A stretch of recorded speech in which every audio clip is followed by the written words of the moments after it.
5 star பாதுகாப்பு 6 speed போச்சு 8 speed வந்தாச்சு. பேஸ் வேரியன்ட் வாங்குறவங்களுக்கு பெரிய கிஃப்ட்.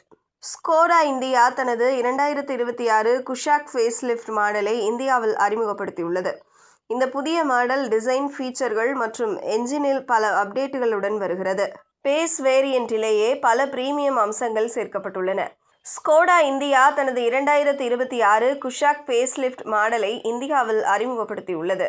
இந்த புதிய குஷாக்கில் டிசைன், ஃபீச்சர்கள், என்ஜின் மற்றும் டிரைவ் ட்ரெயின் போன்ற பல முக்கிய அப்டேட்டுகள் செய்யப்பட்டுள்ளன. 2026க்காக வேரியன்ட் லைனப்பும் புதுப்பிக்கப்பட்டு வாங்குபவர்களுக்கு அதிக தேர்வுகள் கிடைக்குமாறு அமைக்கப்பட்டுள்ளது.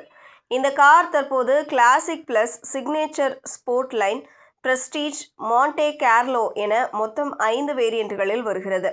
இதில் ஆரம்ப வேரியண்டான classic plus 1.0 litre TSI turbo petrol என்ஜினுடன் கிடைக்கிறது.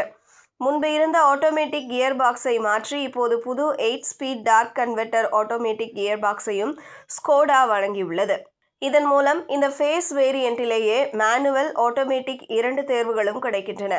எனவே single pane electric sunroof, 16 inch alloy wheels, LED headlight, tail lights போன்ற பிரீமியம் அம்சங்களும் சேர்க்கப்பட்டுள்ளன.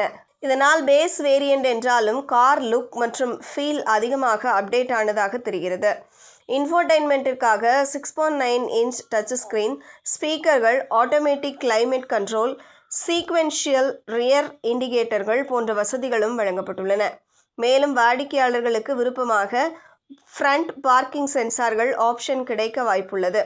இதோடு rain sensing wipers, rear wiper defogger ஆகியனவும் ஸ்டாண்டர்டாக தரப்படுகிறது. பாதுகாப்பு அம்சங்களில் கிளாசிக் பிளஸ் வேரியன்ட் அம்சம் குறைவாக இல்லை. இதில் 6 ஏர்பேக்ஸ் மற்றும் 25க்கும் மேற்பட்ட ஆக்டிவ், பாசிவ் சேஃப்டி ஃபீச்சர்கள் உள்ளதாக தெரிவிக்கப்பட்டுள்ளது.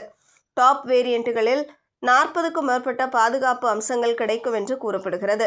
மேலும் 2026 Kushaq model global NCAP 5 star rating பெற்றிருப்பது கூடுதல் நம்பிக்கை தருகிறது.